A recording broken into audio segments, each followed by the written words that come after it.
Michael Jackson ఎప్పుడైతే black గా ఉన్న పర్సన్ వైట్ గా అయ్యారన్నప్పటి నుంచి స్కిన్ వైట్నింగ్ మీద బ్రైట్నింగ్ మీద చాలా ఆశలు హోప్స్ పెంచేసుకున్నారు. ఈ సామాన్య ప్రజలకి స్కిన్ బ్రైట్నింగ్ వైట్నింగ్ అనేది ఎంతవరకు కరెక్ట్ అంటారు? ఫేర్ స్కిన్ ఉంటే మనం బాగుంటాము అని వాళ్ళు అనుకోవడం, ప్లస్ ఈ సెలబ్రిటీస్ ని స్క్రీన్ పైన చూసి మన స్కిన్ కూడా అలా అయితే బాగుంటది అనుకోవడం, ఇలా డిఫరెంట్ కేటగిరీస్ ఉన్నారు. బట్ రియల్ ఫ్యాక్ట్ ఏంటి అంటే, నేను సమంత గారిని చూశాను. అంటే ఏమ్మాయి చేసావు మూవీలో కొంచెం తను డస్కీ స్కిన్ ఉండడం వల్ల చాలా మందికి నచ్చింది, కానీ ఇప్పుడు తను చాలా ఫేర్ అయిపోయింది. అసలు ఇప్పుడు అందరూ కామన్ పీపుల్ అది చూడరు కదా.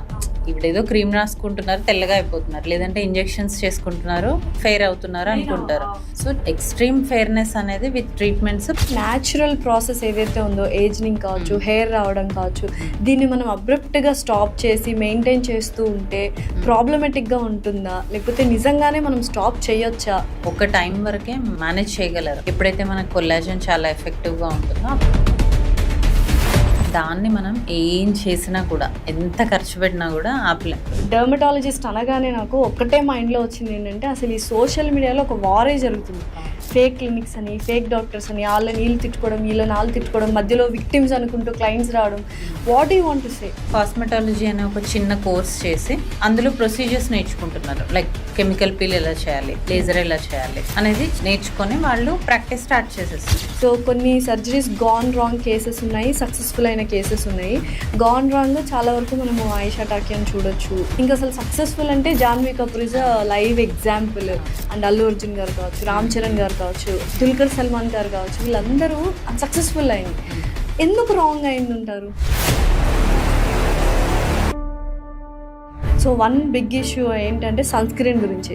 Is it a cancer causing agent or it is a protective agent for skin? ఎందుకు ఇది క్యాన్సర్ కాజింగ్ ఏజెంట్ అనే న్యూస్ వచ్చింది అంటే, hello everyone, welcome to game changers with Lasya Reddy. And ఇప్పుడు ప్రజెంట్ సోషల్ మీడియాలో స్కిన్ క్లినిక్స్ మీద అండ్ స్కిన్ డాక్టర్స్ మీద, డెంటిస్ట్ల మీద అండ్ కాస్మెటాలజిస్ట్ మీద పెద్ద చర్చే నడుస్తుంది. అసలు ఏంటి కాంట్రవర్సీ? నిజంగానే మన స్కిన్ తీసుకెళ్ళి ఎవరి చేతిలో పెట్టాలంటే ఫస్ట్ ఏం ఆలోచించాలి? ఇటువంటి ట్రీట్మెంట్స్ నిజంగా ఫేకా, లేకపోతే కొన్ని వర్కౌట్ అవుతున్నాయా? ప్లాస్టిక్ సర్జరీస్ అంటే ఏంటి, బొటాక్స్ అంటే ఏంటి, ఫిల్లర్స్ అంటే ఏంటి? చాలా కన్ఫ్యూజన్స్ చేసేసారు కదా సోషల్ మీడియాలో. కొంతమంది సపోర్ట్ చేస్తున్నారు, కొంతమంది అపోజ్ చేస్తున్నారు. కానీ ఈ పాడ్కాస్ట్ చూస్తే మీకు పర్ఫెక్ట్ ఆన్సర్ తెలుస్తుంది. ఎస్పెషలీ మీకోసం ఈ పాడ్కాస్ట్ చేస్తున్నాము. And we have an amazing guest, doctor Durga Kalyani garu, dermatologist, Keha skin and hair clinic, Srinagar colony. So let's shoot out some questions. Hello doctor Durga Kalyani garu, ఎలా ఉన్నారు? హాయ్ అండి, I'm good. How are you? I'm good, thank you. So first dermatologist అనగానే నాకు ఒక్కటే మైండ్లో వచ్చింది ఏంటంటే, అసలు ఈ సోషల్ మీడియాలో ఒక వారే జరుగుతుంది. ఫేక్ క్లినిక్స్ అని, ఫేక్ డాక్టర్స్ అని, వాళ్ళని వీళ్ళు తిట్టుకోవడం, వీళ్ళని వాళ్ళు తిట్టుకోవడం, మధ్యలో విక్టిమ్స్ అనుకుంటూ క్లయింట్స్ రావడం. What you want to say, you being a dermatologist? యాక్చువల్గా బయట ఏం జరుగుతుంది అంటే, ఇప్పుడు డర్మటాలజీ అంటే ఏంటి, ఆఫ్టర్ ఎంబీబీఎస్ మనం పోస్ట్ గ్రాడ్యుయేషన్లో డిప్లొమా ఆర్ ఎండి డర్మటాలజీ చేస్తే యాక్చువల్ డర్మటాలజిస్ట్. కానీ చాలామంది ఏం చేస్తున్నారంటే, after their degrees either MBBS or BDS or any other degree చేసి కాస్మెటాలజీ అనే ఒక చిన్న కోర్స్ చేసి 6 months course, 3 months course, just 1 to 2 lakhs pay చేస్తే ఆ కోర్స్ అయిపోతుంది. అది చేసి అందులో ప్రొసీజర్స్ నేర్చుకుంటున్నారు. లైక్ కెమికల్ పీల్ ఎలా చేయాలి, లేజర్ ఎలా చేయాలి అనేది నేర్చుకొని వాళ్ళు ప్రాక్టీస్ స్టార్ట్ చేసేస్తారు. అంటే వాళ్ళకి స్కిన్ టచ్ చేసే అర్హత ఉందా అనేది నా క్వశ్చన్. డెంటిస్ట్లకు కావచ్చు, కాస్మెటాలజిస్ట్లకు కావచ్చు, ఇంజెక్టబుల్స్ ఇవన్నీ చేయొచ్చా? యాజ్ పర్ ద నార్మ్స్ అయితే చేయకూడదు. Then it's wrong. అది రాంగే, కంప్లీట్గా రాంగే. అయితే అలా చాలా మంది పేషెంట్స్ మా దగ్గరకు వస్తూ ఉంటారు. నేను ఒక దగ్గర ట్రీట్మెంట్ చేసుకున్నాను, నా స్కిన్ ఇలా అయిపోయింది, ఇప్పుడు ఏం చేయాలి అనేసి. సో ఇప్పుడు డర్మటాలజిస్ట్ దగ్గర మీరు అడగచ్చు, డర్మటాలజిస్ట్ దగ్గర మరి 100% ఎఫెక్టివ్గా ఉంటుందా అని. ఎక్కడా కూడా 100% ఎఫెక్టివ్నెస్ అనేది ఉండదు. మా దగ్గర కూడా కొన్ని సైడ్ ఎఫెక్ట్స్ రావడమో, లేదంటే కొన్ని బ్యాడ్ థింగ్స్ జరగడమో జరుగుతుంది. కానీ how to manage after the situation అనేది ప్రాపర్ డర్మటాలజిస్ట్కే తెలుస్తుంది. ఇప్పుడు సో కాల్డ్ కాస్మెటాలజిస్టులు కానీ అదర్ డాక్టర్స్ కానీ ఏం చేస్తారంటే, ఒక కెమికల్ పీల్ చేస్తారు ఎగ్జాంపుల్. సో అప్పుడు స్కిన్ బర్న్ అయిపోతుంది. అప్పుడు వాళ్ళు ఏం చేస్తారు, దాన్ని తగ్గిపోతుందిలే అని చెప్పేసి పంపించేస్తారు. కానీ దానికి ఏం చేయాలి, ఎలా ట్రీట్ చేయాలి, మళ్ళీ నార్మల్ స్కిన్ ఎలా తెప్పించాలి అనేది మనం స్కిన్ గురించి ఇన్ డెప్త్ చదివితేనే తెలుస్తుంది. కరెక్ట్. సో అది వాళ్ళకి తెలియదు. అక్కడ ఇప్పుడు యాజ్ లాంగ్ యాజ్ అంత బాగా జరుగుతున్నప్పుడు ఏం రాదు. ఎప్పుడైతే ఒక్కళ్ళకి బ్యాడ్ జరుగుతుందో అప్పుడు ఇవన్నీ బయటకు వస్తాయి. మనం రీసెంట్గా హెయిర్ ట్రాన్స్ప్లాంటేషన్ డెత్స్, అవును. బీడిఎస్ డాక్టర్స్ చేశారని, లేదంటే నాన్ మెడికల్ వాళ్ళు చేస్తే ఇలా డెత్స్ వచ్చాయని, అలాంటివన్నీ కూడా ఏంటి అంటే మనం ఎనస్థీషియా డోస్ ఎంత చేయాలి, పోస్ట్ ప్రొసీజర్ ఎలాంటి కేర్ తీసుకోవాలి, ఇవన్నీ మనకు తెలుసుంటే మనకి మనం మేనేజ్ చేయడానికి ఈజీగా ఉంటుంది. సో ఇవన్నీ ఎంబీబీఎస్ చదివిన తర్వాత ఒక 2 years స్కిన్ స్పెషలిస్ట్ గా చేసి ఆ తర్వాత ఎండి ఇవన్నీ చేస్తుంటారు, ఫెలోషిప్ కరెక్ట్. అన్ని చేస్తేనే దట్ సైడ్ ఎఫెక్ట్స్ చేసినా కూడా మనము డర్మటాలజీ చేసిన తర్వాత కూడా ఎప్పటికప్పుడు మనం అప్డేట్ అవుతూ ఉండాలి. అంటే టెక్నాలజీ కానీ మన మెషినరీ కానీ మనం అప్డేట్ అవుతూ ఉండాలి. ఒక 1 month లోనో లేదంటే 6 months లోనో ఇది వచ్చేస్తాయి, ఎందుకు 2-3 years కోర్స్ ఎందుకు ఉంటుంది? సో ఇది బయట జరిగేది. సో అలాంటి వాళ్ళు చాలా ఈజీ కదా ఈ ప్రొసీజర్ చేయడము అనేసి అలా కాలనీలో ఒక 10 ఉంటున్నాయి. సో అట్లా చాలా ఉన్నాయి. సో మెనీ క్లినిక్స్ వచ్చాయి రీసెంట్ టైమ్స్ లో. సో అందుకని IADVL, Indian academy of dermatology association ఏం చేసిందంటే ఒక క్వాకరీ కోసం, అంటే క్వాక్స్ అంటే those who are not dermatologist but practising dermatology, వాళ్ళని ఐడెంటిఫై చేయడానికి ఒక టీమ్ ఫామ్ అయింది. సో వాళ్ళు ఈ లిస్ట్ అంతా ప్రిపేర్ చేసి సోషల్ మీడియాలో పెడుతున్నారు. సో ఒకప్పుడు సెలబ్రిటీస్ అంటే మనకు జస్ట్ యాక్టర్స్ ఉండేవాళ్ళు. ఇప్పుడు సోషల్ మీడియాలో కనిపించే ప్రతి ఒక్కరు ఇన్ఫ్లుయెన్సర్లు సెలబ్రిటీలే. సో అక్కడ నుంచి అండ్ అలాగే మైకల్ జాక్సన్ ఎప్పుడైతే అంటే బ్లాక్ గా ఉన్న పర్సన్ వైట్ గా అయ్యారన్నప్పటి నుంచి స్కిన్ వైట్నింగ్ మీద, బ్రైట్నింగ్ మీద చాలా ఆశలు, హోప్స్ పెంచేసుకున్నారు. సో 100% అవుతాయి. ఇప్పుడు ఆయన అంటే ఎన్నో కోట్లు ఖర్చు పెట్టుంటాడు దానికోసం, ఆ ట్రీట్మెంట్ కోసము. కామన్ పీపుల్ కి, సామాన్య ప్రజలకి స్కిన్ బ్రైట్నింగ్, వైట్నింగ్ అనేది ఎంతవరకు కరెక్ట్ అంటారు? ఇప్పుడు చాలా మంది మన ఇండియన్స్ ఫెయిర్ స్కిన్ కావాలనుకుంటారు. అందులో మెయిన్ రీజన్ ఏంటి అంటే ఫెయిర్ స్కిన్ ఉంటే మనం బాగుంటాము అని వాళ్ళు అనుకోవడం, ప్లస్ ఈ సెలబ్రిటీస్ ని స్క్రీన్ పైన చూసి మన స్కిన్ కూడా అలా అయితే బాగుంటది అనుకోవడం, కొన్ని వాళ్ళు పెట్టిన పోస్టులు చూసి వీళ్ళు ఈ ట్రీట్మెంట్ చేసుకుంటే ఫెయిర్ అవుతున్నారు, మనం కూడా చేసుకుందాం అని ఇలా డిఫరెంట్ కేటగిరీస్ ఉన్నారు.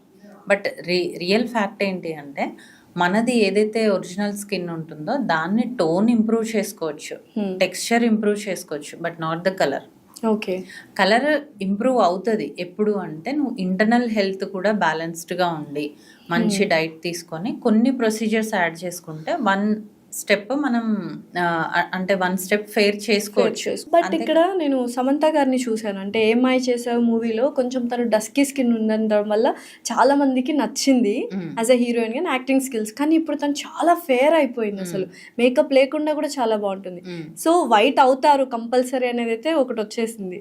అంటే సమంత గారిలో ఏంటి అంటే నాట్ ఓన్లీ స్కిన్ కలర్, ఆవిడ ఫీచర్స్ కూడా మొత్తం చేంజ్ అయ్యాయి. అంటే బోటాక్స్, ఫిల్లర్స్ ఇవి చేసుకోవడం వల్ల ఆబ్వియస్ గా స్కిన్ అనేది ఇంప్రూవ్ అవుతుంది, స్కిన్ హెల్త్ ఇంప్రూవ్ అవుతుంది. దాంతో పాటు తను డైలీ చేసే మెయింటెనెన్స్ ఉంటుంది కదా, సప్లిమెంట్స్ తీసుకోవడం కానీ, ఫుడ్ తీసుకోవడం కానీ. ఇప్పుడు అందరూ కామన్ పీపుల్ అది చూడరు కదా, ఇప్పుడు ఏదో క్రీమ్ రాసుకుంటున్నారు తెల్లగా అయిపోతున్నారు, లేదంటే ఇంజెక్షన్స్ చేసుకుంటున్నారు ఫెయిర్ అవుతున్నారు, కెమికల్. సో ఇప్పుడు అదొక్కటే కదా ఆవిడ చేసేది. ఇంటర్నల్ హెల్త్ బిల్డ్ చేసుకుని ఎక్సర్సైజ్ చేస్తారు, డైట్ చేస్తారు, ప్రొసీజర్స్ చేసుకుంటారు, అండ్ సప్లిమెంట్స్ వేసుకుంటారు. ఇవన్నీ వేసుకోవడం వల్ల ఆవిడ టూ మచ్ ఫెయిర్ అయిపోలేదు, చూసారు కదా. కరెక్ట్. 1 tone అంటే ఒక ఏమంటారు దాన్ని, ఒక షేడ్ ఆర్ 2 shades డిఫరెన్స్ వచ్చింది, కానీ నాట్ చాలా ఫెయిర్ ఏం అవ్వలేదు, కంప్లీట్ ఫెయిర్ ఏం అవ్వలేదు. కంపేర్ టు ప్రీవియస్ స్కిన్ ఇప్పుడు ఫెయిర్ గా ఉంది, బట్ చాలా ఫెయిర్ అవ్వచ్చు కదా మరి తను కూడా. సో ఎక్స్ట్రీమ్ ఫెయిర్నెస్ అనేది విత్ ట్రీట్మెంట్స్ పాసిబుల్ కాదు. 1 or 2 shades మనం ఇంప్రూవ్ చేసుకోవచ్చు, బట్ దానికి తో పాటు అంటే మనం తీసుకునే ట్రీట్మెంట్ తో పాటు మన మెయింటెనెన్స్ కూడా చాలా ఇంపార్టెంట్. సో అలా బ్రైట్నింగ్ చేసుకున్నప్పుడు పిగ్మెంటేషన్ తగ్గిస్తాం అంతే కదా, మెలానిన్.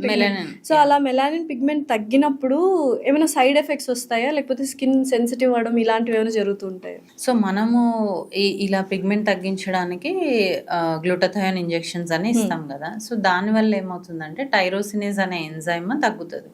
ఆ టైరోసినేజ్ అనే ఎంజైమ్ మెలనిన్ ఫార్మేషన్ అవ్వకుండా చేస్తుంది. సో అది ఎంతవరకు మీరు ఎప్పటి వరకు తీసుకుంటారో అప్పటి వరకు అంతే. So once you stop that మళ్ళీ బ్యాక్ లైఫ్ లాంగ్ తీసుకోరు కదా. ఇప్పుడు మీకు ఏదైనా ఒక అకేషన్ ఉంది, లేదంటే ఈ పీరియడ్ సర్టెన్ పీరియడ్ ఆఫ్ టైంలో మీరు యాక్టింగ్ చేయాలనుకుంటున్నారు, ఆ టైంలో తీసుకోవచ్చు. తీసుకుంటే అప్పటి వరకు అది రెడ్యూస్ అవుతుంది, అగైన్ మళ్ళీ నార్మల్కి వస్తుంది if you don't maintain. Okay. So when did this glutathione come in to picture? అసలు ఎప్పుడు వచ్చింది? ఇప్పుడు ఒక 5-6 ఇయర్స్ నుంచి బాగానే ఫేమస్గానే ఉంది. ఓకే. మెయిన్లీ బికాస్ ఆఫ్ ఇన్ఫ్లుయెన్సర్సే ఒక రకంగా చెప్పాలి అంటే.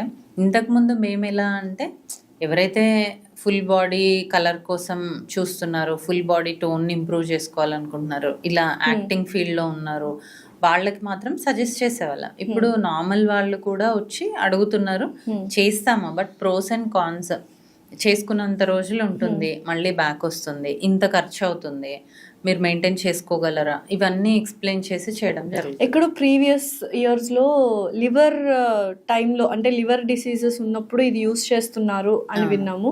ఆ స్టోరీ ఏంటి, ఆ హిస్టరీ ఏంటి? యాక్చువల్లీ గ్లూటాథయోన్ అనేది సిరోసిస్ ఆఫ్ లివర్ అనే కండిషన్లో యూస్ చేసేవాళ్ళం. అయితే అప్పుడు చాలా అలా ఇస్తూ ఉన్నప్పుడు చాలా మంది గమనించింది ఏంటి అంటే స్కిన్ ఫెయిర్ అవుతుంది ఆ టైంలో. అప్పుడు దానిపైన రీసెర్చ్ చేస్తే తెలిసింది ఏంటి అంటే ఇది డీటాక్స్ కూడా చేస్తుంది అని. ఆబ్వియస్ గా మనం డీటాక్స్ చేసుకుంటే కలర్ వస్తాం కదా, సో అప్పుడు కలర్ ఇంప్రూవ్మెంట్ లో కూడా ఇది యాడ్ చేయడం జరిగింది. అయితే మేజర్ డౌట్ అందరికి ఏంటంటే న్యాచురల్ ప్రాసెస్ ఏదైతే ఉందో, ఏజింగ్ కావచ్చు, హెయిర్ రావడం కావచ్చు, దీన్ని మనం అబ్రప్ట్ గా స్టాప్ చేసి మెయింటైన్ చేస్తూ ఉంటే ప్రాబ్లమేటిక్ గా ఉంటుందా, లేకపోతే నిజంగానే మనం స్టాప్ చేయొచ్చా? యాక్చువల్లీ ఏజింగ్ అనేది ఫిజియలాజికల్ ప్రాసెస్. దాన్ని మనం ఏం చేసినా కూడా, ఎంత ఖర్చు పెట్టినా కూడా ఆపలేం. ఇప్పుడు సెలబ్రిటీస్ని కూడా చూస్తున్నాం కదా, ఒక టైం వరకే మేనేజ్ చేయగలరు. ఎప్పుడైతే మనకు కొల్లాజన్ చాలా ఎఫెక్టివ్గా ఉంటుందో అప్పటి వరకు. సో ఆఫ్టర్ దట్ మనకి ఏజ్ అనేది తెలుస్తుంది. ఎప్పుడైనా కూడా గ్రేస్ఫుల్ ఏజింగ్ అనేది రావాలి. అంటే సడన్ గా full dark circles, sudden wrinkles అలా కాకుండా స్లోగా వస్తే మనం కూడా దాన్ని అడాప్ట్ చేసుకోవచ్చు. అలా రావడం కోసం మనం డైట్ అండ్ ఎక్సర్సైజ్ ఇలాంటివి మెయింటైన్ చేస్తూ చిన్న చిన్న ప్రొసీజర్స్ చేసుకుంటే మెయింటైన్ చేయొచ్చు. అదే ఇప్పుడు చాలా మంది రింకిల్స్ కనిపించుకోకుండా ఉండడానికి, తర్వాత వాల్యూమ్ గా ఉండడానికి చాలా మంది బొటాక్స్ ఫిల్లర్స్ వాడుతున్నారు. Is it safe? Yeah, they are safe. కానీ ఎంత అమౌంట్లో ఇవ్వాలి, ఏ ప్లేసెస్లో ఇవ్వాలి అనేది ఒక ప్రాపర్ డాక్టర్కే తెలుస్తుంది. ఇక్కడ మళ్ళీ అదేంటి అంటే ఫేషియల్ ఎనాటమీ అనేది ఉంటుంది. అంటే ఎక్కడ ఏ వెజల్ ఉంటుంది, ఎక్కడ ఏ మజిల్ ఉంటుంది, ఎక్కడ ఇస్తే ఏ రిజల్ట్ వస్తుంది అనేది మనకు తెలిసి ఉండాలి. మేము బయటకు వెళ్ళినప్పుడు కొంతమంది టెక్నీషియన్స్ చేస్తున్నారు. అవును, అంటే ఎక్స్పీరియన్స్, నా ఫ్రెండ్స్ కానీ నేను కానీ ఎక్స్పీరియన్స్ అయిందనంటే సీట్లో కూర్చున్న తర్వాత జనరల్ గా అడుగుతాం కదా, మామూలుగా ఏంటి స్పెషలైజేషన్ ఏంటి అని అడుగుతాం కదా. I'm not doctor, I'm technician అని చెప్తున్నారు. ఇప్పుడు ఏం చేస్తాం, ఫుల్ పేమెంట్ అయిపోయి ఉంటది. అంటే అసలు టెక్నీషియన్స్ అనే వాళ్ళు చేయకూడదు ఇది. ఎందుకు అంటే ఇది చాలా సేఫ్ గా చేయాల్సిన ప్రొసీజర్. ఇప్పుడు డే బిఫోర్ యెస్టర్డే ఒక పేషెంట్ వచ్చారు, వాళ్ళకి ఏంటి బొటాక్స్ ఇక్కడ చేశారు. సో ఇక్కడ చేయడం వల్ల ఏమైంది, మజిల్ డ్రూప్ అయ్యి అప్పర్ లిప్ అనేది కిందికి పడిపోయింది, అంటే ఇలా లోపలికి వెళ్ళిపోయింది. మళ్ళీ అది బొటాక్స్ రివర్స్ చేయలేము. మళ్ళీ అది నార్మల్ రావాలి అంటే they have to wait 3 to 6 months wait చేయాల్సిందే. అప్పటిదాకా డ్రూపింగ్ అనేది అలాగే ఉంటుంది. సో ఆ టైంలో వాళ్ళ సైకలాజికల్ గా ఎంత డిప్రెస్ అవుతారు. ఇంకా ఐలిడ్ ఇక్కడ ఫోరెడ్ రింకిల్స్ కి ఎక్కువగా బొటాక్స్ చేస్తారు. అది ప్రాపర్ గా ఇవ్వకున్నా కూడా ఐలిడ్స్ అనేవి పడిపోతాయి. అంటే ఒక కన్ను ఇలా లోపలికి, ఒక కన్ను బ్రాడ్ గా ఉంటుంది. సో అది రివర్స్ చేయలేం మనం. సో అది వెయిట్ చేయాలి. ఆ గ్యాప్ లో వాళ్ళకి ఎంత డిప్రెషన్, ఎన్ని మేనేజ్ చేసుకోవాలి, అందరూ అడుగుతూ ఉంటారు ఏమైంది అని. సో దాని బదులు ప్రాపర్గా చేయించుకుంటే రిజల్ట్స్ బాగుంటాయి, సైడ్ ఎఫెక్ట్స్ లేకుండా ఉంటాయి. ఓకే. సో అసలు డిఫరెన్స్ ఏంటి మ్యామ్ బొటాక్స్కి ఫిల్లర్కి? బొటాక్స్ ఏం చేస్తుంది అంటే మజిల్ని రిలాక్స్ చేస్తుంది. అంటే ఎట్లా అంటే మనకి ఎక్కడైతే రింకిల్స్ ఉంటాయో దాన్ని ఇలా ముడిచిపోయి ఉంటాయో దాన్ని స్ట్రెచ్ చేస్తుంది అన్నమాట. సో అప్పుడు అక్కడ ఏరియా అంతా సాఫ్ట్ అవుతుంది, మజిల్ కంట్రాక్షన్స్ లేకుండా చేస్తుంది మెయిన్.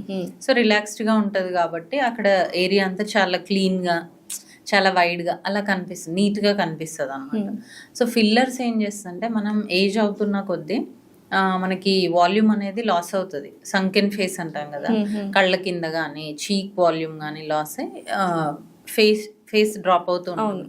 అలాంటప్పుడు ఫేస్ లిఫ్ట్ చేసుకోవడానికి, ఫేస్ వాల్యూమ్ ఇంప్రూవ్ చేసుకోవడానికి అండ్ కాంటూరింగ్ Okay. అంటే ఇప్పుడు జా లైన్ చాలా మందికి Yes, ఇష్టం, sharp jawline ఉండాలి లైన్ అండ్ చిన్ ప్రామినెంట్ గా చేసుకోవడానికి ఇవన్నిటికి ఫిల్లర్స్ చేయడం జరుగుతుంది. సో అంటే ఏమంటారు మామూలుగా ఇలా మెయింటైన్ చేస్తూ రావడం ఏజ్ని కాకుండా ఈ ఫేస్ లిఫ్ట్లు సర్జరీస్ చేయడం వల్ల ఏదైనా రాంగ్ అయ్యే ఛాన్సెస్ ఉన్నాయా? అంటే ప్రాపర్ గా చేయకపోతే ఖచ్చితంగా రాంగ్ అవుతుంది. ఎలా అంటే ఇప్పుడు బోటాక్స్ ఇచ్చినప్పుడు ఎంత డోస్ ఇవ్వాలి, ఎక్కడ ఏ మజిల్ ఉంటుంది, ఎక్కడ చేస్తే ఏ రియాక్షన్ వస్తుంది అనేది మనకు తెలుసుంటే అలా చేస్తే ఏం కాదు. అలా కాకుండా వెరీ హై డోసెస్ ఇచ్చి లేదు ఇవ్వకూడని చోట ఇస్తే అక్కడ మజిల్ డ్రాప్ అయిపోవడము ఇట్లాంటివి జరిగితే రివర్స్ చేయడం కష్టం. Okay, so next plastic surgery అంటూ ఉంటారు చాలా మంది. సో కొన్ని సర్జరీస్ గాన్ రాంగ్ కేసెస్ ఉన్నాయి, సక్సెస్ఫుల్ అయిన కేసెస్ ఉన్నాయి. గాన్ రాంగ్ చాలా వరకు మనము ఆయిషా టాకియన్ చూడొచ్చు, మనం హీరోయిన్, అండ్ హాలీవుడ్ లో కొంతమంది యాక్టర్స్ ఉన్నారు. ఇంకా అసలు సక్సెస్ఫుల్ అంటే Janhvi Kapoor is live example, and Allu Arjun గారు కావచ్చు, రామ్ చరణ్ గారు కావచ్చు, దుల్కర్ సల్మాన్ గారు కావచ్చు, వీళ్ళందరూ సక్సెస్ఫుల్ అయింది. ఎందుకు రాంగ్ అయింది అంటారు? అదే అంటే ఎవరికి ఎక్కడ ఎలాంటి ట్రీట్మెంట్ చేయాలి అనేది ఫస్ట్ డిసైడ్ అవ్వాలి. సపోజ్ ఇప్పుడు చిన్ తీసుకుందాం example. If you have wide చిన్, మనం ఎంతవరకు ఆ టిప్ అనేది ప్రామినెంట్ గా చేయాలి అనేది ఫస్ట్ డాక్టర్ కి ఐడియా ఉండాలి. అండ్ క్లయింట్ కి కూడా ఏంటి అంటే స్క్రీన్ మీద వాళ్ళు ఎలా కనిపించాలనుకుంటున్నారు అనే ఒక క్లియర్ పిక్చర్ ఉండాలి. సో దాన్ని మనం అసెస్ చేసుకోగలగాలి. అలా చేసినప్పుడు ఖచ్చితంగా రాంగ్ అవ్వదు. ఇప్పుడు బ్రాడ్ నోస్ ఉంది, జాన్వీ కపూర్ బ్రాడ్ నోస్, అక్కడ ఫిల్లర్ ఇచ్చినా ఉపయోగం లేదు, ఆవిడ రైనోప్లాస్టీ చేసుకున్నారు. సో అలా ఎక్కడ ఏ ట్రీట్మెంట్ చేసుకోవాలి, ఎవరి దగ్గర చేసుకోవాలి అనేది ఒకటి. అసలు యాక్చువల్గా ఏదన్నా మనకు స్కిన్ అందంగా అవ్వాలన్నా, స్కిన్ రెజ్యువనేట్ అవ్వాలన్నా వెళ్ళే క్లినిక్ అండ్ వెళ్ళే డాక్టర్ ఇస్ వెరీ ఇంపార్టెంట్. మనకు కూడా క్లారిటీ ఉండాలి. ఇప్పుడు చాలా మంది ఏంటి అంటే వాళ్ళకి జా లైన్ ఉంది, నాకు కూడా కావాలి అని చేపించుకుంటారు. ఎందుకు కావాలి, అసలు నువ్వు ఎలా కనిపించాలనుకుంటున్నావు? కాస్మెటాలజీ అనేది ప్యూర్లీ పర్సనల్ థింగ్. అవును, అదేమి 100% ఎమర్జెన్సీ థింగ్ కాదు. సో మీకు ఇష్టం ఉండి మీరు ఎలా చేంజ్ అవ్వాలనుకుంటున్నారు అనేది మీకు ఒక పిక్చర్ ఉండి అది మాకు ఎక్స్ప్లెయిన్ చేస్తే అలా చేయడం ఉంటుంది. అండ్ చాలా మంది ఏం చేస్తారంటే హెవీ డోసెస్ ఒకటేసారి ఇంజెక్ట్ చేస్తారు. అలా కాకుండా మైన్యూట్ గా ఇంజెక్ట్ చేస్తూ వెళ్తే సెషన్ కి మళ్ళీ కొన్ని రోజుల తర్వాత రమ్మని మళ్ళీ కరెక్షన్ అలా చేస్తూ ఉంటే ఎక్సలెంట్ రిజల్ట్స్ అనేవి చూడాలి. లేజర్ హెయిర్ రిమూవల్ ట్రీట్మెంట్ అని ఉంటుంది కదా, సో చాలా వరకు like my personal experience I wanted to share with you. నాకు యూజువల్గా ఇలా చూస్తే ఇక్కడ కొంచెం స్కిన్ మీద బేబీ హెయిర్ ఎక్కువగా ఉండేది. తీయించేసుకుంటే అయిపోతుంది కదా, స్క్రీన్కి బాగా అనిపిస్తుంది కదా. ఐ వెంట్ డర్మటాలజిస్టే చెప్తున్నా, not even dentist, not even any other cosmetologist. Dermatologist దగ్గరికి వెళ్తే తను ఏం చెప్పారంటే లేజర్ ట్రీట్మెంట్ 6 సిట్టింగ్స్ చేయించుకోండి, ఆ తర్వాత ఒక 1 year 2 years మళ్ళీ వస్తుంది, మళ్ళీ you can go and have maintain చేస్తూ ఉండాలి. 6 సిట్టింగ్స్ అయిపోయిన తర్వాత కూడా నెక్స్ట్ మంత్ నాకు మళ్ళీ బేబీ హెయిర్ రాలేదు, థిక్ హెయిర్ రావడం స్టార్ట్ అయింది. సో అప్పుడు ఆ డెర్మటాలజిస్ట్ ఏమని సజెస్ట్ చేసి ఉండాల్సింది నాకు అని నేను అనుకుంటే, ఎందుకమ్మా బేబీ హెయిర్ ఉంది కదా, no need to go for అని చెప్పుంటే బాగుండేది అనిపించింది, because I'm getting all thick hair. Okay, అయితే ఇందులో ఇప్పుడు 2 things ఉన్నాయి. ఒకటి ఏంటి అంటే పాత ఓల్డ్ మెషిన్స్ ఎలా ఉండే అంటే ఓన్లీ థిక్ హెయిరే తగ్గేది, థిన్ హెయిర్ తగ్గేది కాదు. సో ఇప్పుడు వచ్చిన న్యూ టెక్నాలజీలో చాలా ఫైన్ హెయిర్ కూడా మనం తగ్గించవచ్చు. లాంగ్ బ్యాక్ అయితే కొన్ని నెంబర్ ఆఫ్ సెషన్స్ తో చాలా వెరీ ఫైన్ హెయిర్ కూడా మనం తగ్గించవచ్చు. సో అప్పుడు మీరు చేసుకున్నప్పుడు తన దగ్గర ఆ మెషిన్ లేకపోయి ఉండొచ్చు, అది ఒకటి. అండ్ ఇంకొకటి ఏంటి అంటే ఇప్పుడు లేజర్ హెయిర్ రిమూవల్ కాదా process, laser hair reduction. So only 95% of the only కాదు 95% ఆఫ్ ద హెయిర్ మాత్రమే తగ్గుతుంది. మిగతా 5% ఏదైతే ఉందో అది కొంతమందికి అది రికరెన్స్ రావడం కానీ because of their hormonal factors అనుకోండి, లేదు అంటే మెషిన్తో ఉన్న ప్రాబ్లం అనుకోండి, అలా ఒక 5% హెయిర్ మాత్రం వచ్చే ఛాన్స్ ఉంటుంది. అది మెయింటెనెన్స్ సెషన్ లాగా ఇయర్లీ వన్స్, అలా అందరికీ కాదు కొంతమందిలో అవసరం పడుతుంది. సో మనకి బేబీ హెయిర్ ఉన్నా కూడా లేజర్ హెయిర్ రిమూవల్ చేసుకోవచ్చు, బట్ ఆ మెషిన్ అంత ఎఫెక్టివ్ గా పనిచేస్తుందా బేబీ హెయిర్ కి అనేది మ్యాటర్స్ అన్నమాట. సో అయితే థిక్ హెయిర్ ఉన్న వాళ్ళకి మాత్రం 100% వస్తుంది. ఓకే, సో PCOS PCOD ఉన్న వాళ్ళకి ఎక్కువగా సెకండరీ సెక్షువల్ క్యారెక్టర్స్ ఉంటాయి, థిక్ హిర్సుటిజం ఉంటుంది. సో ఏంటి వాళ్ళకి అదే ట్రీట్మెంట్? ఇప్పుడు PCOD కంట్రోల్ చేసుకుంటూ మనం లేజర్ హెయిర్ రిడక్షన్ కూడా చేస్తే రిజల్ట్స్ బాగుంటాయి. లేదు పీసీఓడి అలాగే ఉంది, హార్మోనల్ ఇష్యూస్ అలాగే ఉన్నాయి, కానీ మనం లేజర్ చేస్తున్నాం బట్ అప్పుడు యూజ్ ఉండదు అన్నమాట. ఓకే. అండ్ మేజర్ ప్రాబ్లం టీనేజర్స్కి ఏంటంటే యాక్ని. అందరూ ఫస్ట్ సఫర్ అయ్యేది. ఫస్ట్ టీనేజ్ యాక్ని వచ్చిన తర్వాత రకరకాల ప్రోడక్ట్స్ ఓవర్ ద కౌంటర్ వెళ్ళి కొనేస్తూ ఉంటారు. అది కరెక్టా, లేకపోతే డైరెక్ట్ డర్మటాలజిస్ట్ దగ్గరికి వెళ్ళాలా? యాక్చువల్గా టీనేజ్ యాక్ని రాగానే మీరు అన్నట్టు ఇప్పుడైతే ఇన్స్టాగ్రామ్లో చూస్తారు. ఒక సెరమ్, ఒక moisturiser, sunscreen, night care, face wash, retinol, ఇలా రకరకాలుగా పెట్టుకొని వచ్చేస్తారు. కరెక్ట్. అవైతే ఫస్ట్ వాడిన తర్వాతే డాక్టర్ దగ్గరికి వస్తున్నారు. ఎందుకంటే ఈ మధ్యలో ఓపీకి వచ్చిన వాళ్ళని ప్రెసెంట్గా మీరు ఏం వాడుతున్నారు అంటే ఇంత పెద్ద లిస్ట్ ఉంటుంది, నేనే రాయనన్ని. సో అట్లా ఓటీసీ ప్రోడక్ట్స్ అనుకోండి, లేదంటే ఇన్స్టాగ్రామ్ ప్రోడక్ట్స్ అనుకోండి, అవి చూసి వాడేస్తున్నారు పిల్లలు. ఏంటంటే వాళ్ళకి మెచ్యూరిటీ లేక. సో పేరెంట్స్ కూడా ఏంటి అంటే అవి నార్మల్ వెళ్ళే అనేసి వాళ్ళని చెప్పడంతో వాళ్ళు అలా ట్రై చేస్తున్నారు. బట్ టీనేజ్ యాక్ని వచ్చిన, ఏ ఏజ్లో యాక్ని వచ్చిన రీజన్ ఏంటి, మనకి ఏదైనా హార్మోనల్ ఇష్యూస్ వల్ల వస్తున్నాయా, ఒక్కొక్కసారి డాండ్రఫ్ ఉంటే కూడా పింపుల్స్ వస్తాయి, అట్లా వస్తున్నాయా, ఫుడ్తో వస్తున్నాయా అనేది చూసుకొని అలా మనం ప్రాపర్గా ట్రీట్ చేసుకుంటే వాళ్ళకి తర్వాత అది స్కార్స్ రాకుండా, హోల్స్ రాకుండా, పోర్స్ అనుకోండి, యాక్ని స్కార్స్ లేదంటే పిగ్మెంటేషన్, ఈ ప్రాబ్లమ్స్ రాకుండా చూసుకోవచ్చు. హోమ్ రెమెడీస్ యూజ్ చేస్తారు కొంతమంది, బేసన్ లేదంటే హల్దీ, అలా యూజ్ చేసి కూడా ఇంకా స్కిన్ డ్యామేజ్ చేసుకొని వస్తారు. అవును మ్యామ్, నిజంగా హోమ్ రెమెడీస్ యూజ్ చేయండి, బెటర్, చాలా సేఫెస్ట్ అంటుంటారు. బట్ చాలా మంది డాక్టర్స్ అది ఇంకా వర్సన్ చేస్తుంది అంటారు. ఎలా అంటే ఇంతకు ముందు మన చిన్నగా ఉన్నప్పుడు, ఇప్పుడు పస్చులర్ యాక్ని వస్తే టీనేజ్ లో ఏం చేసేవాళ్ళు, హల్దీ అప్లై చేసేవాళ్ళు. ఎందుకు అని అంటే హల్దీ యాంటీబయాటిక్ కాబట్టి. ఇప్పుడు కూడా మనం పస్చులర్ యాక్ని వస్తే ఓరల్ యాంటీబయాటిక్ అనేది ఇస్తాము, టాపికల్ కూడా ఇస్తాం. కానీ ఇప్పుడు వచ్చే హల్దీ ఎంతవరకు సేఫ్, ఓకే, ఎంతవరకు కెమికల్ లేకుండా ఉంది. సో ఆ కెమికల్ వల్ల, అందులో యాడ్ చేసే కెమికల్స్ వల్ల సైడ్ ఎఫెక్ట్స్ వస్తున్నాయి. దానివల్ల ఏమవుతుంది, వాళ్ళకి స్కిన్ అంతా ఇంకా డార్క్ అయిపోవడము, లేదంటే ఇంకెక్కువ పింపుల్స్ రావడము, ఇట్లా జరుగుతుంది. నేనేం చెప్తాను అంటే అవన్నీ అవాయిడ్ చేయండి. ఫస్ట్ డాక్టర్ని కన్సల్ట్ అయితే మీకు అది యాక్ని చాలా ఎక్కువ అవ్వకుండా చేయడానికి ఉంటుంది, అండ్ వచ్చినవి సేఫ్గా తగ్గించడానికి ఉంటుంది without any scar. Okay. So ఎటువంటి ఫుడ్స్ మనము తీసుకోవాలి యాక్ని వచ్చినప్పుడు, తర్వాత ఎటువంటి ఫుడ్స్ తీసుకోకూడదు? సో ఇప్పుడు హై గ్లైసిమిక్ ఇండెక్స్ ఉన్న ఫుడ్స్ అవాయిడ్ చేయమని చెప్తాం. లైక్ చాక్లెట్స్ కానీ, ఐస్ క్రీమ్, షుగరీ ఫుడ్స్ ఇవన్నీ అవాయిడ్ చేయమని చెప్తాం. అండ్ కొంతమందికి నాన్ వెజ్ తిన్నప్పుడు, అంటే హాట్ స్పైసీ మసాలా ఫుడ్స్ తిన్నప్పుడు ఎక్కువ అగ్రివేషన్ అనేది చూస్తాం.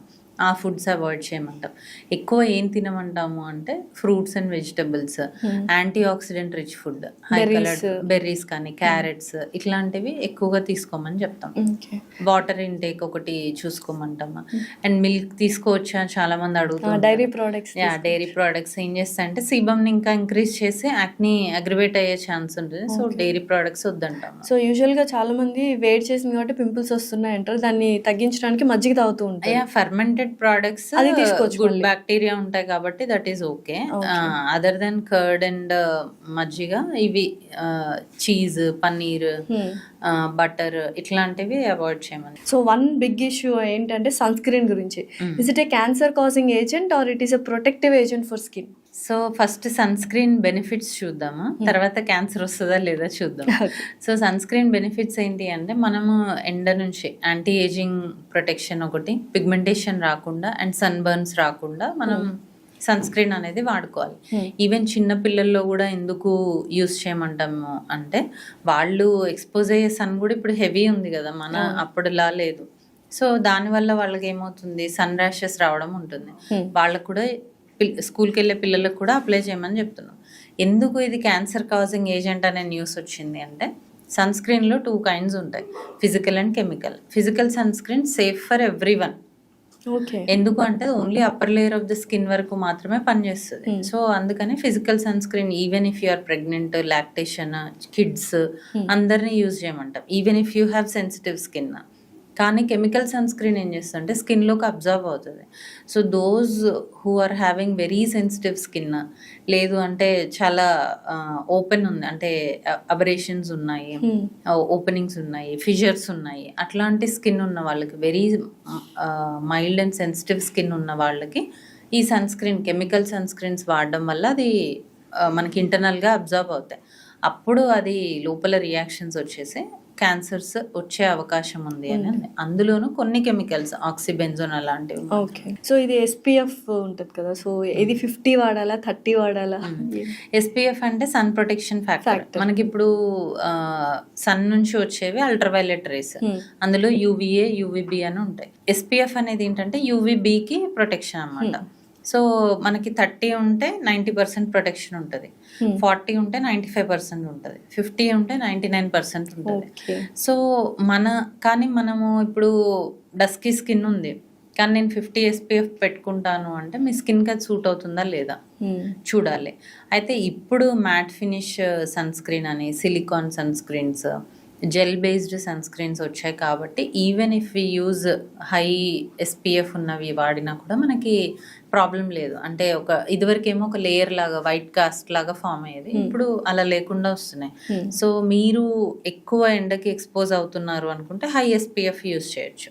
జనరల్గా ఇండియన్స్కి 30 to 50 సరిపోతుంది. సో ఇప్పుడు బేసిక్గా మళ్ళీ again I'm coming back to social media controversy గురించి. కొంతమంది డాక్టర్స్ కాకపోయినా వాళ్ళు క్లినిక్స్ నడుపుతున్నారని, ఫేక్ క్లినిక్స్ అని, ఫేక్ డాక్టర్స్ అని చెప్తూ వస్తున్నారు. సో విక్టిమ్స్ అని అంటూ కొంతమంది క్లయింట్స్ వచ్చి మాట్లాడుతున్నారు. Are they real victims are they are over exaggerate? అంటే వాళ్ళు ప్రూఫ్స్ చూపిస్తున్నారు కదా కొంతమంది. ఇప్పుడు నేను అక్కడ ట్రీట్మెంట్ చేయించుకున్నాను, నా దగ్గర ఉంది, నా దగ్గర బిఫోర్ ఆఫ్టర్ పిక్చర్స్ ఉన్నాయి, క్లినిక్ వెళ్ళిన నేను పే చేసిన పే స్లిప్స్ ఉన్నాయి, దెన్ అది రియలే కదా. ఎవరైతే చేంజ్ అయితే లేదు, చేంజ్ లేకపోవడం ఒకటి, అండ్ అగ్రివేట్ అవడం కూడా చూసాను. కరెక్ట్. సో అలా ఉన్నారు. మరి ఫేకా అంటే కొంతమంది ఊరికే వీడియోస్ చేస్తున్నారు వితౌట్ ఎనీ ప్రూఫ్స్, అది మనకు తెలియదు. కానీ కొంతమంది మాత్రం బిఫోర్ అండ్ ఆఫ్టర్ నేను ఇలా ఉన్నాను, ఇలా అయ్యాను, నా దగ్గర పే స్లిప్స్ ఉన్నాయి, అంటే నేను పే చేసిన స్లిప్స్ ఉన్నాయి అనేది మాత్రం చూపిస్తున్నారు. So before and after no results ఉన్నప్పుడు, ఆఫ్టర్ లంసమ్ అమౌంట్ ఇచ్చిన తర్వాత కూడా నో రిజల్ట్స్ ఉన్నప్పుడు అక్కడ యాక్చువల్గా రాంగ్ ఎవరు జరిగి ఉంటుంది? అంటే క్లినిక్ వాళ్ళదా, డర్మటాలజిస్ట్, లేకపోతే తను ఏదైనా మెయింటైన్ చేయడమో, ఫాలోఅప్ చేసుకోవడమో రాంగ్ చేస్తుంటారు? ఇప్పుడు ఎలా ఉంటుందంటే మనం ఇందాక చెప్పుకున్నట్టు 100% అందరికీ పాజిటివ్ రిజల్ట్సే రావు. ఇప్పుడు మనం నెగిటివ్ అంటే ఇంకా ఎగ్జాగరేట్ అవుతుంది ప్రాబ్లం. ఇప్పుడు యాక్నీ కోసం వెళ్ళారు, కానీ ఇంకా పింపుల్స్ వస్తున్నాయి, ఎక్కువ వస్తున్నాయి. అప్పుడు నేనైతే ఏం చేస్తాను, ఎందుకు వస్తున్నాయి, ఈమెకి ఏదైనా హార్మోనల్ ఇష్యూస్ ఉన్నాయా, లేదంటే ఈమెకు నేను చేసిన ఈ పర్టికులర్ ట్రీట్మెంట్ పడట్లేదా, నేను ఇంకొక ట్రీట్మెంట్కి షిఫ్ట్ అవ్వాలా అనేది చూస్తాను. ఇప్పుడు అది డాక్టర్స్ అయితే అలా చూస్తారు. అదే వేరే వాళ్ళు ఏం చేస్తారంటే వాళ్ళకి తెలియదు, వాళ్ళకి ఏంటి, మనం 6 సెషన్స్ కెమికల్ పీల్స్ తీసుకున్నాం, అంటే బుక్ చేసుకున్నాం, 6 అవే చేయాలి. మధ్యలో వాళ్ళకి ఏం జరుగుతుంది వీళ్ళకి సంబంధం లేదు, ఎక్కువ అవుతున్నా వీళ్ళకి తెలియదు ఏం చేయాలో, because they are technicians. So అక్కడ వస్తుంది ప్రాబ్లం. మేము ఒక సింపుల్ స్టేట్మెంట్ చెప్తాను మ్యామ్, స్కిన్ రిపేర్ చేయించుకోవడానికైనా, స్కిన్ అందంగా ఉండాలి, మనం అందంగా తయారవ్వాలి అన్నా వెళ్ళాల్సింది డర్మటాలజిస్ట్ దగ్గరికి మాత్రమేనా? అంతే, 100% అంతే. దాంట్లో ఇంకే అసలు కాస్మెటాలజీ వాళ్ళు కోర్స్ అనేది లేదు, అసలు లేదు. ఎవరైతే డర్మటాలజీ చేశారో వాళ్ళు కాస్మెటాలజీ ట్రీట్మెంట్స్ చేయొచ్చు. అసలు కాస్మెటాలజిస్ట్ అనే వర్డే లేదు. అవునా? వర్డే లేదు. డర్మటాలజీ చేసిన వాళ్ళు ఎప్పుడైతే ఈ కాస్మెటాలజీ ట్రీట్మెంట్స్ చేస్తున్నారో అది పక్కకి వెళ్ళింది. Are they equal to beauticians? Beauty parlour లో ఓన్లీ కాస్మెటాలజిస్ట్ అంటే అంతే, సెలూన్ సర్వీసెస్ చేసేవారు. ఇప్పుడు ఈ కొత్తగా డెంటిస్ట్లు ఏంటి అవతారం ఎత్తారు కాస్మెటాలజిస్ట్ లాగా? డెంటిస్ట్లు ఏంటి అంటే నాట్ ఎవ్రీ డెంటిస్ట్, కొంతమంది ఏంటి అంటే వాళ్ళు కూడా ఈ కాస్మెటాలజీ కోర్సెస్ చేసి వాళ్ళకి తెలియకపోవచ్చు, అంటే ఇది కరెక్ట్ కాదు అని తెలియకపోవచ్చు, లేదు తెలిసే కూడా చేసి ఉండొచ్చు. వాళ్ళు ఏంటి అంటే డెంటల్ ప్రాక్టీస్ లేకపోవడమో, లేదంటే వాళ్ళకి ఇందులో ఇంట్రెస్ట్ ఉండడమో, అప్పట్లో MBBS చేయలేకపోవడమో ఏదో ఉంటాయి సర్టెన్ రీజన్స్. సో అలా వాళ్ళు ఈజీగా ఇది 6 monthsలో అయిపోతుంది కదా అని ఒక కోర్స్ నేర్చుకొని వాళ్ళు ప్రాక్టీస్ చేయడము అట్లా చేయడం వల్ల. సో ఫస్ట్ డెంటిస్ట్లు టర్న్ తీసుకుందే హెయిర్ ట్రాన్స్ప్లాంటేషన్ అనే ఒక ప్రొసీజర్ నుంచి. అయితే చాలా క్లినిక్స్లో 30,000కి హెయిర్ ట్రాన్స్ప్లాంట్ జరుగుతుంది, 3 లక్షలకి హెయిర్ ట్రాన్స్ప్లాంట్ జరుగుతుంది. డిఫరెన్స్ ఏంటి? సో ఇప్పుడు టెక్నీషియన్ చేసిన దానికి డాక్టర్ చేసిన దానికి చాలా డిఫరెన్స్ ఉంటుంది కదా. ఇప్పుడు 30,000లో 20,000లో లేదంటే 50లో ఎక్కడైతే అవుతుందో అక్కడ మోస్ట్లీ టెక్నీషియన్స్ చేస్తారు, అక్కడ డాక్టర్ ఉండరు. వాళ్ళకి ఏంటి, ఈ రోజు మనకు ఒక పేషెంట్ వచ్చారు, మనకు ఒక 30,000 వచ్చింది, అయిపోయింది. నెక్స్ట్ డే వాళ్ళకి వీళ్ళకి సంబంధం ఉండదు, పేషెంట్ అండ్ టెక్నీషియన్. సో ఎక్కడైతే మనము ఇప్పుడు మన దగ్గర అవుతుంది అనుకోండి సపోజ్, మనం ఏంటి అంటే పేషెంట్కి ముందు కౌన్సిలింగ్ చేయడం జరుగుతుంది, పోస్ట్ ప్రొసీజర్ మనం వాళ్ళతో కాంటాక్ట్లో ఉండడం జరుగుతుంది. ఇన్ కేస్ వాళ్ళకి ఏదైనా రియాక్షన్ వస్తే మనం వెంటనే రెస్పాండ్ అవ్వడం జరుగుతుంది. కానీ అక్కడ అది ఉండదు. సో దానివల్ల ఈ సైడ్ ఎఫెక్ట్స్, ఈ రియాక్షన్స్, డెత్స్ ఇవన్నీ జరుగుతాయి. ఓకే. సో యూజువల్గా కాస్ట్ ఎక్కువైనప్పటికీ మనం particular supervision depends on number of grafts ఒకటి, తర్వాత సెంటర్ ఒకటి, అంటే మనం ఎక్కడ చేయించుకుంటున్నామో ఆ సెంటర్, దాని ఇన్ఫ్రాస్ట్రక్చర్, నీకు ఎంత జాగ్రత్తగా చేస్తున్నారు, ఎవరు చేస్తున్నారు, ఇవన్నిటిపైన డిపెండ్ అయి ఉంటుంది. ఓన్లీ ఒక ఫ్యాక్టరే కాదు. చాలా మంది మా దగ్గర కూడా వచ్చి డాక్టర్ మీరేమో 1 lakh చెప్తున్నారు, అక్కడ నాకు 30,000కే చేస్తా అంటున్నారు అని చాలా మంది అడుగుతారు. బట్ డిఫరెన్స్ అది, ఇక్కడ ఉన్నంత కేర్ కానీ ఇక్కడ మనం చేసినంత జాగ్రత్తగా వాళ్ళు చేయకపోవచ్చు. ఏం మ్యామ్ డిఫరెన్స్? అంటే పిఆర్పి, జిఎఫ్సి అని వస్తూ ఉన్నాయి అండ్ హెయిర్ ట్రాన్స్ప్లాంటేషన్ డిఫరెన్సెస్ ఏంటి? హెయిర్ ట్రాన్స్ప్లాంటేషన్ అంటే ఇప్పుడు మీకు కంప్లీట్గా బాల్డ్ అయితే మొత్తం బట్టతల వచ్చేస్తే ఒక ఏరియా నుంచి హెయిర్ తీసి ఇంకో ఏరియాలో పెట్టడం, that is hair transplantation.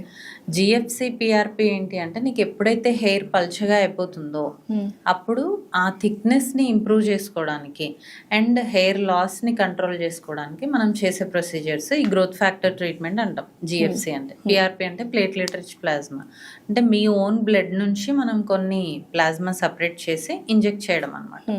So అది ట్రీట్మెంట్. మ్యామ్ ఇప్పుడు ఉన్న పరంగా నేను మీ క్లినిక్ వచ్చేసి నన్ను ఒక 10 years యంగర్ పర్సన్ని చేసేసేయండి చూడడానికంటే, will you able to do it? First అడుగుతాను అసలు ఏం కావాలి. యంగర్ పర్సన్ అంటే పర్సనాలిటీ అడుగుతున్నారా, ఫేస్ అడుగుతున్నారా? ఫేస్, స్కిన్ అడుగుతున్నారు కదా. సో అప్పుడు ఖచ్చితంగా చేయొచ్చు, కానీ ఎలా చేయొచ్చు అనేది ఫస్ట్ నేను మిమ్మల్ని అసెస్ చేసి ఇక్కడ ఇలా చేసుకుంటే బాగుంటుంది. ఇప్పుడు కొంతమందికి ఇది చాలా బల్కీగా ఉంటుంది, కొంతమందికి చీక్స్ ఉండవు, కొంతమందికి లిప్స్ చాలా థిన్ ఉంటాయి. సో అలా ఎక్కడ చేస్తే మీ లుక్ ఇంప్రూవ్ అవుతుంది అనేది ఖచ్చితంగా చెప్పి చేయడం జరుగుతుంది. మెయింటైన్ చేస్తూ ఉండాలి. ఇప్పుడు బోటాక్స్ అనుకోండి 6 months ఉంటుంది, ఫిల్లర్ అయితే 1.5 to 2 years ఉంటుంది. అంటే హౌ అఫోర్డబుల్ ఇట్ ఈస్? కాస్ట్లీనా అంత 10 years యంగర్కి వెళ్ళిపోవాలంటే? మరి కావాలి అంటే కాస్ట్ పెట్టుకోవాలి. డిపెండ్స్, అంటే కొన్ని బ్రాండ్స్ హై ప్రైస్ ఉంటాయి, కొన్ని నార్మల్ మీడియం రేంజ్ కూడా ఉంటాయి. ఓకే. ఇప్పుడు లిప్ ఫిల్లర్స్ వస్తున్నాయి, చాలా మంది ఏంటంటే థిన్ లిప్స్ ఉన్నాయి. ఫర్ ఎగ్జాంపుల్ మీరు లైవ్ ఎగ్జాంపుల్ నన్నే తీసుకుని, చాలా మంది సజెస్ట్ అప్పర్ లిప్ చాలా థిన్ గా ఉంది, చాలా మంది సజెస్ట్ చేశారు లిప్ ఫిల్లర్కి వెళ్ళొచ్చు కదా అని. నేను ఆక్వర్డ్ గా కనిపిస్తానేమో అని నా ఒపీనియన్. లేదు, ప్రాపర్ డోస్. ఇప్పుడు ఆక్వర్డ్గా ఎందుకు కనిపిస్తుంది అంటే చాలా మంది లిప్ ఫిల్లర్కి వెళ్ళినప్పుడు కొంతమంది డాక్టర్స్ ఎక్కువ వాల్యూమ్ ఇవ్వడం జరుగుతుంది, అప్పుడు ఏమవుతుంది, ఇలా ఇలా వచ్చేస్తుంది, ఇలా వస్తుంది, పౌట్ పెట్టిన ఇలా వస్తుంది. సో అట్లా కాకుండా మనం ప్రాపర్ డోస్ ఇచ్చి ఎక్కడ ఇవ్వాలి. ఇప్పుడు మీది లెఫ్ట్ సైడ్ బాగానే ఉంది, కొంచెం రైట్ సైడ్ కొంచెం ఎంఎల్ ఇస్తే సరిపోతుంది అంతే. అట్లా ఫైన్ లైన్స్ ఇవన్నీ కూడా మనం కవర్ చేసుకోవచ్చు వాటిలో అన్నిట్లో.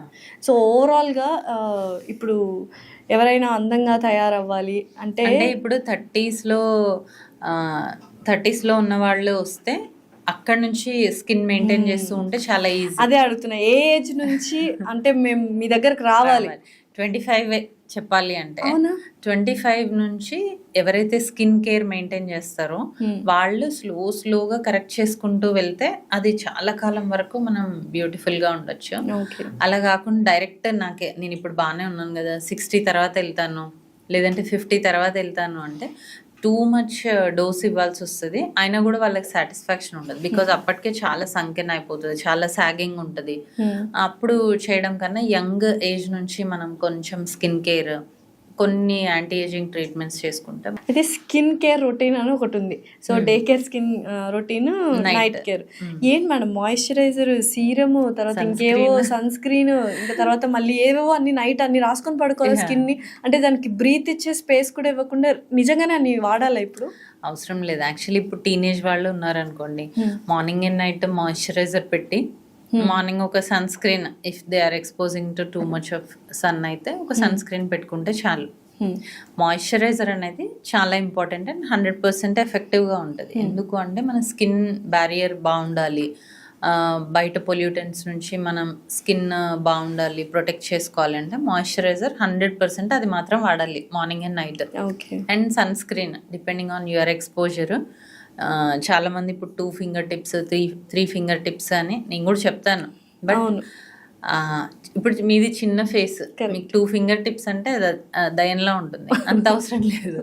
మన స్కిన్కి ఎంతైతే అవసరమో అంత అప్లై చేసుకుంటే బాగుంటుంది. అంతవరకు చాలు టీనేజర్లో. ఇప్పుడు యాజ్ బి ఏజ్ 20 దాటుతున్నాం, 25 దాటుతున్నాం అంటే కొన్ని సెరమ్స్, ఇఫ్ యూ హ్యావ్ యాక్ని ఆ serums, if you have dry skin కొన్ని హైలోనిక్ యాసిడ్ సిరమ్స్. ఇంకా ఏజింగ్ స్టార్ట్ అవుతుంది 25 నుంచి కాబట్టి రెటినాల్ యూస్ చేయమని చెప్తాం. కానీ అది కూడా proper dose, proper quantity, proper product. Okay. So ఒకప్పట్లో మేకప్ ప్రోడక్ట్స్ కొంతమంది మాత్రమే వాడేవాళ్ళు. అంటే ఎవరైతే స్క్రీన్ మీద కనిపిస్తున్నారు, ప్రతి ఒక్కరు స్క్రీన్ మీద కనిపిస్తున్నారు, ఫంక్షన్స్కి వెళ్ళినా కూడా కామన్ నార్మల్ పీపుల్ కూడా మేకప్ ప్రోడక్ట్స్ వాడుతున్నారు. Are they harmful or we have to maintain them? ఇప్పుడు మేకప్ ప్రోడక్ట్స్ అంటే కూడా మళ్ళీ మనం బేస్ మంచి మాయిశ్చరైజర్, సన్ స్క్రీన్ వాడి దానిపైన కొంచెం లైట్ మేకప్ వేసుకుంటే ఓకే. బట్ ఇప్పుడు యాక్ని ప్రోన్ ఉన్నారనుకోండి, ఇంకా డంప్ చేస్తూ ఉన్నాము. సో వాళ్ళకి అప్పుడు ఏం కాకపోవచ్చు, కానీ తర్వాత ఈ పోర్స్ అన్ని క్లాగ్ అయిపోయి ఇంకా యాక్ని ఎక్కువ అయ్యే ఛాన్స్ ఉంటుంది. సో మనం ఏం చేయాలి, తప్పదు అప్లై చేసుకోవాలి అనుకున్నప్పుడు ప్రాపర్గా క్లీన్ కూడా చేసుకోవాలి. అండ్ మీ స్కిన్కి సూట్ అయ్యే మేకప్ ప్రోడక్ట్సే వాడాలి. అంటే జెల్ బేస్డ్ వచ్చాయి, ఇప్పుడు మ్యాట్ ఫినిష్ వచ్చాయి, క్రీమ్ బేస్డ్ ఉన్నాయి. ఇట్లా మీ స్కిన్ టైప్ ఏంటి, దానికి మనకి ఏది సూట్ అవుతుంది అనేది చూసుకొని వాడితే అప్పుడు సైడ్ ఎఫెక్ట్స్ ఉండవు. మ్యామ్, ఇప్పుడు అందరూ ఏజ్ చెప్పడానికి చాలా మొహమాట పడుతూ ఉంటారు. And age is just number అనే వాళ్ళు కూడా ఉన్నారు. అసలు ఏంటి క్రొనలాజికల్ ఏజ్ ఏంటి, బయోలాజికల్ ఏజ్ ఏంటి? క్రొనలాజికల్ ఏజ్ అంటే నంబర్. ఇప్పుడు నా నంబర్ 40 45 డేట్ ఆఫ్ బర్త్ ప్రకారం నా నంబర్ అది. బయలాజికల్ ఏజ్ ఏంటి అంటే ఇప్పుడు నీ సెల్ ఏజ్. అంటే ఇప్పుడు ఎవరైతే మంచిగా, ఇప్పుడు మీ సపోజ్ ఒక పర్సన్ 40 years ఉన్నారు క్రోనలాజికల్ ఏజ్, కానీ వాళ్ళ బయలాజికల్ ఏజ్ మాత్రం 30 ఉంటుంది. ఎందుకు అంటే వాళ్ళ సెల్స్ యాక్టివిటీ అలా ఉంటుంది. అది ఎందుకు ఉంటుంది అంటే వాళ్ళ డైట్ కానీ, వాళ్ళ ఎక్సర్సైజ్ కానీ, వాళ్ళ మెయింటెనెన్స్ కానీ, దీన్ని బట్టి వాళ్ళ బయలాజికల్ ఏజ్ అనేది తక్కువ ఉంటుంది.